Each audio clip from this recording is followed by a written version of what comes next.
Welcome to Blackbird episode number 10. My name is James, and today I am talking with Carlos Abelar. Carlos is the co-founder with his wife Vanessa of Paloma Verde CBD. So I wanted to get Carlos's story and find out what it's like to start a small business in the year 2020. I should also mention that I have benefited tremendously from Carlos's products. He sent me a sample pack, and I've continued to reorder the tincture. And essentially, it's CBD oil suspended in olive oil with like a mint flavor. You can also get unflavored, which actually Carlos and I will talk about in this interview. So it's become part of my daily routine, and I highly recommend that you check it out as well.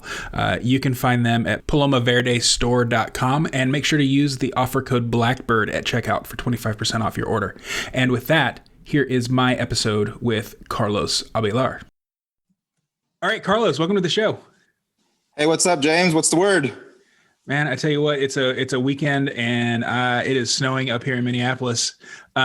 You don't have that problem. Why don't you before we just start talking, why don't you introduce yourself so people kind of know who we're talking to? Yeah, my name is Carlos, or depending how you like it, Carlos. You know. Can't say it like that, so I'm just gonna go with Carlos. All right, there you go. That's all right. That's what I'm saying. Yeah, it doesn't really matter. But I used to always try to say it both ways, just to gauge how people are, if depending, But yeah, my name's Carlos. I'm here from San Antonio. I got a wife. I got a daughter named Seni. We're just a little family out here with a little business that we're trying to, get going here, in the internet space now, for sure, because, COVID hit, and we had like a little storefront. It got hit real hard during COVID, and now we're trying to be in this space on the online. And, we're happy to be trying to sponsor shows that we like, and you're just one that we're trying to get in the mix here with. So that's kind of who I am, and in the easiest way of saying of how we're having this conversation. Yeah, that's awesome. Why don't you tell us kind of what your business is all about? Yeah, so our company name is called Paloma Verde. It's a CBD company based out of San Antonio, like I mentioned. We we're a pro-cannabis family. We're libertarians at heart. My wife came into the libertarian side through me, because she wasn't very political, but we're people that are trying to get into this space where the future of how the country's kind of going towards is something that we're cannabis is going to play a big part in our everyday lives for many people. So we wanted to get into this space to try to help people and educate people, and also squeeze in some liberty ideas where we can, to try to talk to people about how prohibitions don't work and different things like that. So the company has a lot of aspects involved in that way that overall we're trying to promote liberty generally speaking. Yeah, that's fantastic. And even the name Paloma Verde, that means something, right? Yeah, so just like in any business, when it starts, we first started kind of my wife and I wanted to do something different. I work in construction, and my wife she stays at home with our daughter, and we just started. Before Paloma Verde, the sites stuff that we did was we would build spec homes. We would fix up some rentals, try to fix them, rent them out. So like we were in the real estate biz side stuff here locally, and being a someone that kind of follows the Austrian school and different things like that, the boom was too much, and we were like, let's get into something else. We're not going to try to buy houses right now. I mean, how can we, if we're following some principles that we like, and we made good decisions buying stuff cheap when the last crash. We just got to repeat it. But everything right now is still like real estate stuff is too crazy. So we're like, let's try to get into something that still aligns with our thinking and aligns with what we're about. And we got into the name kind of came about from Paloma in Spanish means dove. So it has a lot of symbolism in like that. We were trying to reach basically people that were not that don't hear about CBD. So the name had to be friendly to like the Hispanic community, Latinos and stuff like that. And Paloma has a lot of symbolism because it's attached to like religious, the dove, a lot of the religious part of it. It's attached to peace, the peace movement through the dove.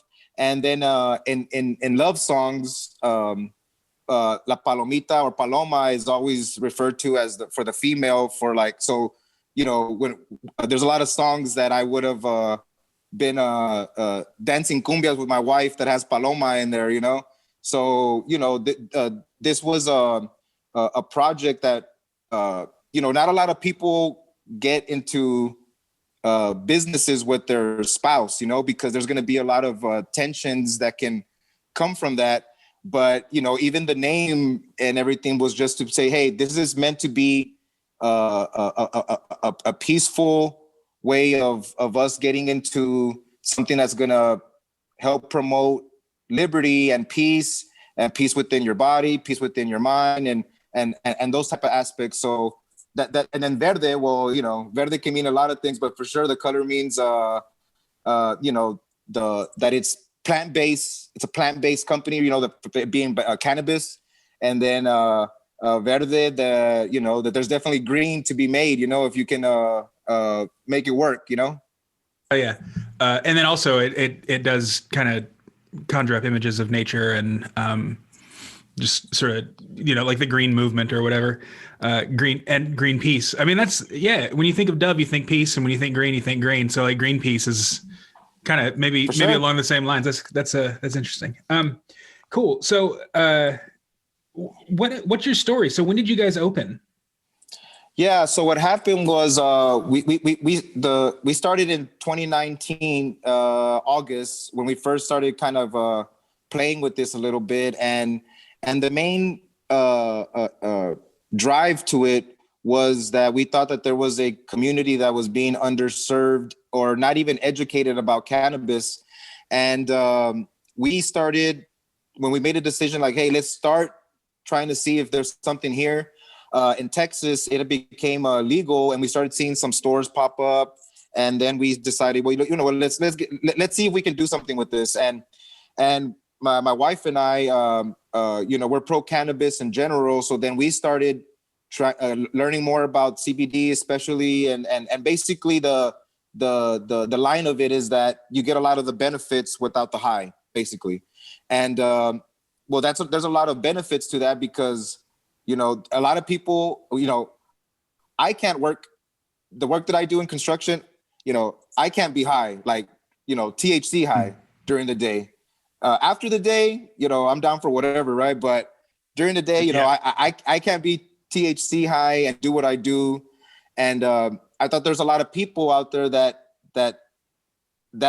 would resonate with them, because that's probably very common, that, hey, they like the effects of the cannabis, but they definitely just can't be all spaced out. Everybody's different. So, but that was for us, my wife and I, we can't be THC high during the day or responsibilities, but, at night's a different thing, but, we got into it. We started sourcing out our suppliers, the cookers. And the first thing we did once we found somebody that we thought we can partner up with, we went to our parents. Those were the first ones, because those are the people we would try to help anyway. And, our parents, for the most part, are square people. They're not going to be trying something that before was just illegal, So, right. So we educated on them, and we told them, we go, hey, you guys would do us a favor if you tell us that it's bullshit, that it doesn't work. Like, you'll save us a big headache. We won't even get into it, because we're trying to, get it to people like you know, our parents and people that don't get into this kind of stuff. And no, it started because my wife's father, my father-in-law, he's been a mechanic his whole life, and he's had issues with arthritis, because you work on those tools, 24/7. I mean, that's his hustle. He's been a mechanic for his whole life, and he's had issues with his arthritis on his hands, his legs, and we gave him some product, and he just thought like, man, this is crazy. I feel better. And we would always tell him, we would always check him. We would, don't tell us something we want to hear. We don't want to hear that, tell us the truth. And he was just like, man, if I feel better, it feels good. And we got him into a daily routine. And a month later, we're like, how do you feel still? Yeah, he really liked it. And on my dad's side was, he had some issues with inflammatory issues with his, his prostate. He was going to the restroom a lot in the evenings, and he wasn't getting the full night's sleep. And my dad has no bad habits. No smoking, no drinking. If anything, it's just eating a lot of tortillas, right? I mean, but that's just the way it kind of goes in our culture. And for him, it was almost overnight. He had called me the next day and said, ¿Qué es eso? Si trabaja, it works. He's like, it does work. I go, what do you think? He goes, well, I only went like once or twice when I had been going like 3, 4, 5 times every night for the last month. And then I go, okay, well, try it again. Like, don't just do this. Is not a one-time thing. Keep trying it.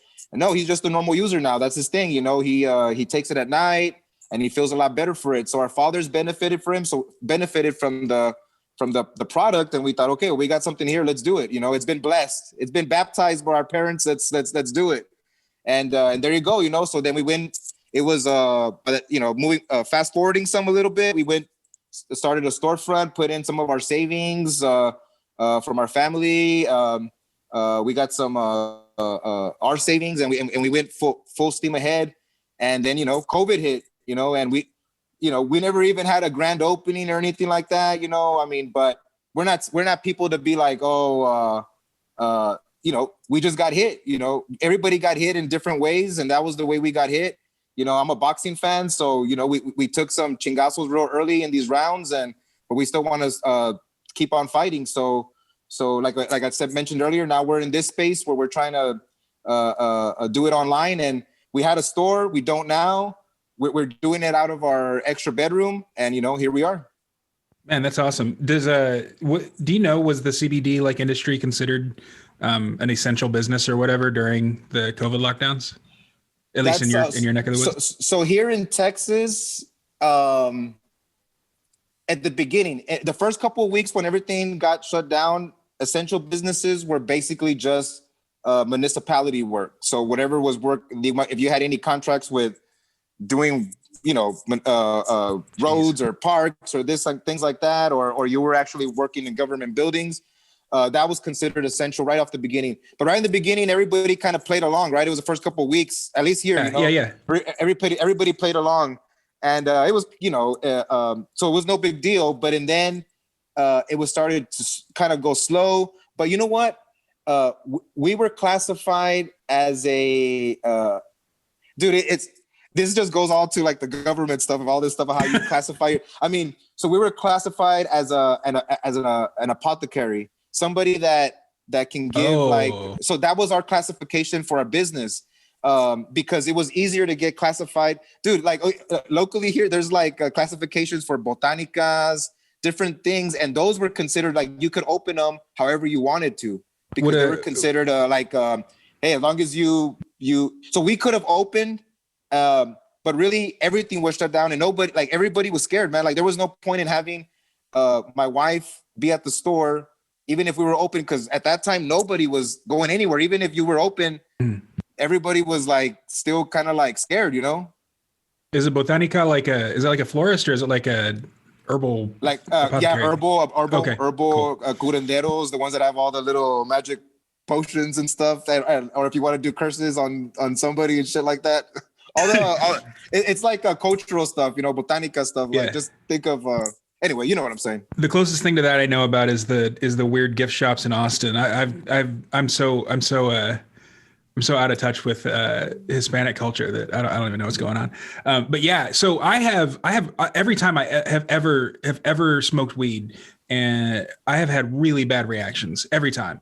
So I just can't do I can't do THC.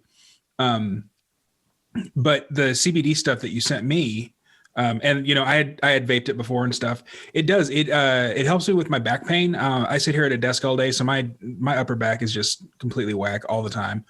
Um, uh, so yeah, I mean, I've derived benefit from it as well.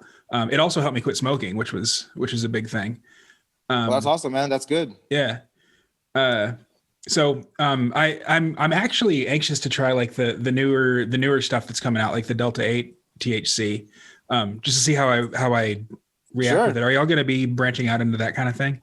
Yeah, well, we have so we're still doing the transition so this is basically a transition where when you pour in a lot of money to a storefront and it turns out to be a bust, you have to transition carefully and use your resources, I guess, the smartest way possible that you can, and transition into that space. So yes, we have a lot of there's a lot of people have brought up different types of yes. So yes, the answer is yes. We don't know. We don't have a timeline, but we're definitely going to be getting into all kinds of stuff, cannabis. So as Texas moves forward in whether it becomes medical or different, we're going to be in step with whatever, however Texas plays it, because that's where we're based out of. So that's kind of what we have to kind of follow, I guess, So as all that stuff starts moving, we'll move with it. Nice. Do y'all have a bunch of competition down there? Yeah. Most of the competition is like I said, storefronts that stayed around. I drive around now and I look at the storefronts, and just being when we got our most leases are 3-year leases, and this was the first time that we ever got a lease for anything, a building. But just I don't know whether you think it's smart or not. I mean, we made sure that we had a 1-year way to get out of it just in case shit hit the fan, and it did, So there's competition in the sense that we're not going to be selling storefront like others do, but I don't know if we're already just making the transition already into the online space only, forced by kind of the COVID stuff, but maybe that's the future where the storefront style might not be, I'd rather use resources to promote online or to help sponsor shows like yours or different, doing it that way. But there's enough in the pie that I always think that as an entrepreneur that there's never, the pie is always big enough for everybody to get a slice. And it should never be thought of that, yeah, there's competition, but really competition just, it to me at least, it just keeps you sharp. It keeps ourselves sharp to see what's going on. I've never had any ill will towards anybody that if they started it in early enough and they were able to build their clientele locally, then that's good for them, So now we do a lot of pop-ups locally, different pop-ups at little pop-up markets, and those go good for us too. We're adjusting as we can, and like I said, the punches come at us from different ways, and we always just want to adjust and punch back the best way we can. Yeah, that's awesome. So what are some of your bigger selling products? Yeah, so the most common one that everybody likes is our tinctures, because they're the most fast acting in the sense that like in 15-20 minutes you start feeling some of the effects. And we have them in different degrees of milligrams in there. We have different combo packs. If you go to our webpage, there's different combo packs that has a variety of their gummies and tinctures and our everyday soft gel. So everybody takes the CBD differently. We have our topical creams. So everybody takes it differently. For instance, what I do is I'll take a gummy in the morning just to make sure that I have the CBD in my body. And then mostly it's to wind down in the evening. I'll take some of our tincture, our 900 tincture in the evening, and just to wind down, and that's the way that I take it. But funny story, man. Like on the when we were testing it out, I took a bunch of it saying, okay, well, it's not supposed to get me high. It's supposed to make me feel good. And I had this very important meeting. It was important, man, like big time. Like it was a meeting determining like my relationship with business people that moving forward, like, you know, so we have a family construction business, but you know, my dad's not going to do it forever. They're not going to be in it forever. You know, I'm going to get into taking it over. And it was a meeting with all these people, man. And man, I fucking killed it. I was like, man, I felt real good. And I don't know if it was the CBD, but I think it was because I have a bad back too. I drive around all day. I'm always like, you could just, when you have back pain, it's just something that's in the back of your mind. It's always there. You kind of just, and that day, I don't even remember that I was thinking about back pain or anything. I was just focused on like this meeting, being sure that I was going to do right by people in this meeting. And yeah, man, I did. And that's when I realized too, I was like, man, you know, I would have not had a good meeting if I was THC high there. I probably would have been talking about red pill, blue pill, quién sabe qué pill, all kinds of pills and all libertarian. I mean, I would have, who knows what kind of shit I would have been talking about. But no, you know, it made me focus. And on that day, I took the drops. You know, I took the tincture drops because I knew the meeting was going to be in an hour. So you know, I stand behind all these products. My wife and I, you know, for her, you know, she uses it a lot during her, you know, her monthly, you know, her monthly stuff. And man, it's a game changer. I mean, she comes out and says, "Oh man, dude, big time, man, big time." Like, hey, any homies out there? If you know, if your lady kind of, you know, give her some of this, and at least for us and for her, you know, it takes the edge off. It does. It really does. And it helps her. It helps her a lot. And that helps us be on the same page more because, you know, you got to have that type of relationship with whoever you're with, whatever type of partnership you have. You know, you got to be hitting on all cylinders. And if some type of product that comes naturally from the cannabis plant helps you hit on all cylinders with who you are, then, you know, why not? You know, even for you know, we have products for our pet animals, you know, for pets. And for even right now, a lot of people that are interacting with their pets more because they're at home, their relationship could be starting to feel some pressure, some anxieties. Yeah, you know what? You could take the edge off your dog too. Hey, you know what? Your dog likes you because you feed him, but he don't really like you, you know? So, hey, take the edge off, you know? I love it. Yeah, no, my dog only loves me when it's time for him to go out or eat. So, yeah, I saw that you've got the beef flavored dog treats. Dog treats and the tinctures. Yeah. What kind of impact does it have on dogs, or not impact, but effect, I guess? Well, it would be the same way that it does for mammals. So the part of it is that all mammals have which is it's called the endocannabinoid system, which is basically the system that that allows for some of our, and this is every mammal has it. There's basically a form where cannabis it just mimics a different type of chemical compound that we create naturally. But, you know, we create these chemical compounds from eating healthier, exercising, different ways that you can create these natural chemical compounds. But not everybody eats healthier and exercises. So sometimes you have to supplement them naturally by the cannabis plant. And it just happens to be that the cannabis chemical compound mimics these chemicals inside of us naturally. So for pets, it'll be the same way that it happens to us. Our dog is real old. His name is Milo. He's 16 years old. He's old. And pre-cannabis, his joints, he would just move a little slower. So now that we got him on a daily routine, he's older, and it just takes the edge off of the way he moves. I just notice it. It's just different way that it moves. For some dogs, it could be some dogs are hyper. It just mellows them out a little bit. So just different ways. So nothing bad will happen if you give them too much, but you just follow the protocols of how many milligrams for their weight. We have it on our product, how much you should give, how many milligrams per weight. And you just kind of see how you just gauge it, just how some people might need less CBD, some people might need more.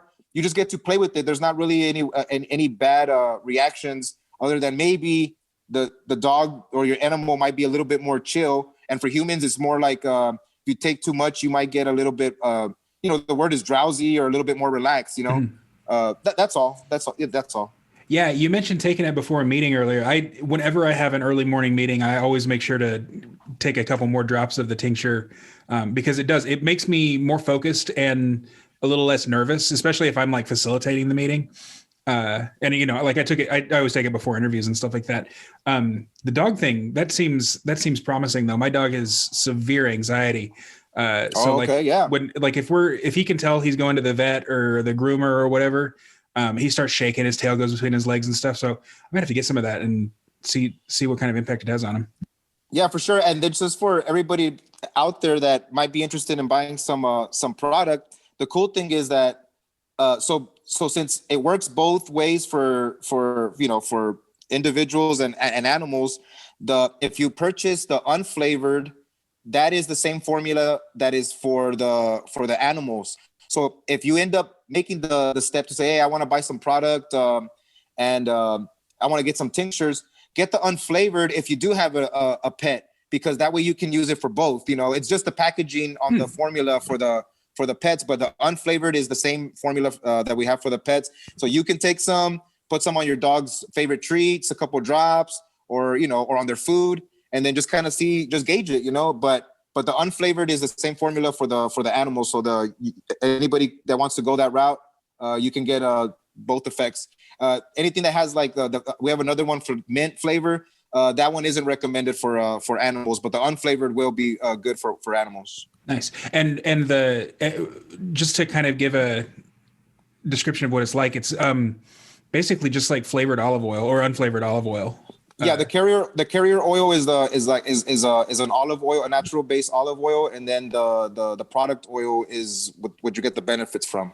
And it's delicious. Like, oh yeah, man, it's good. That's why I like the tincture so much, because the gummies have a little bit of sugar in them, and I try to stay away from carbs. But sure.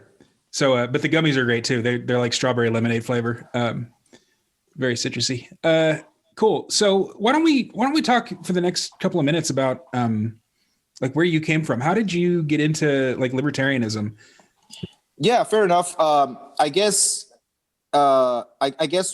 maybe that I always had a entrepreneurial streak in me.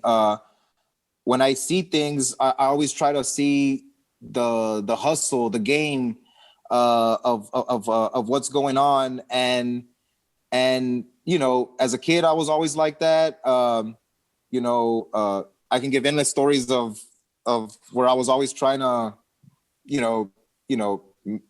make a dollar, right? It's this entrepreneurial mindset.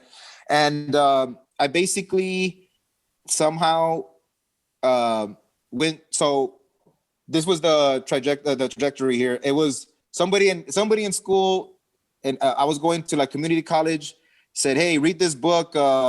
It changed my life. And it was basically Rich Dad, Poor Dad by Robert Kiyosaki. Oh, nice. And I read it, and I'm not a good reader. I've never read books. I don't know why, but like English wasn't my best like subject in school. I was always history or science, all that other stuff, math, all that stuff made more sense. But reading and stuff like that wasn't my thing. But man, I sat in my room for like 2 days and I read the book, and I remember like going to my parents the next day and be like, I don't think I want to go to college anymore. I don't know. I want to start a business and might as well do something with real estate. And that's where the hustle's at. I really don't like college too much. And my parents have always been real cool. So they said, okay, whatever you want, Miko, just, just try your best. Okay. Whatever you do, try your best. Okay. Fair enough. And I got into I bought some real estate at a young age, just made mistakes. And somehow that book then, and being like early, I don't know if it was considered early, but at the time online was basically, you were just trying to like get girls, at least, I still have like my AOL email, man. So I was like, hey, you would just go to these chat rooms and just try to like see what's up, right? That's all the internet was for, at least in my mindset at the time. And then someone said, oh, check out this vato. He's a little out there, but he has a lot of cool information. His name is Alex Jones, right? And so this would have been like early 2000, So this would have been like after like 2000, like 2002, 2003. I don't know, like after 9/11. You know, after 9/11, some of that stuff got kind of started. I guess some of that information started spreading out there, and through him, I got into the documentary. I don't know, you know, I don't remember the trajectory exactly how I went down, but somehow I watched Freedom to Fascism, and there was this vato, this congressperson that just seemed like he was spitting fire, and I was like, who the fuck is this dude?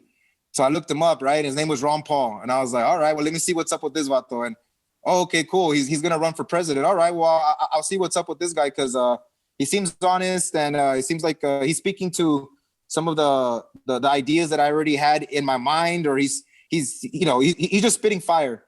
Well, just like a lot of people that got into the liberty movement, I just got in through like the Ron Paul movement back in 07, you know, and from there it took me to Austrian school of, again, I've never read any of these books, man. It's just whatever I hear from whatever sounds true, conversations. And then, you know, then that's kind of the way I got into this stuff. And I've internalized it in a way where I feel that it's right. I know that I don't know everything, but I know that whatever the liberty message is, it's something that I believe in my soul. And you know, deep down inside, you know, I just want everybody to live their life the best way they can, and if we can help it, not interact negatively in people's business. And you know, that's just the way I you know, the golden rule applies to a lot of my mindset. Yeah, that's great. What so we know each other from the Thaddeus Russell's kind of inner circle. How'd you come around to like discovering Thad? Or maybe not. I mean, obviously he's been on all the podcasts and stuff like that. Like what about his message, I guess, resonates with you? Oh, okay, cool. So I saw him on Stossel, I don't know, many years ago. He was on Stossel, and he was spitting some fire about how Martin Luther King used the riots at the time as leverage to try to do some of the I guess he had got put in jail, or anyway, whatever that was, it was something new that I had not heard, and I was like, okay, that's pretty badass. Like there's something here, you know. And then you just start then getting into some of the stuff that he put out there.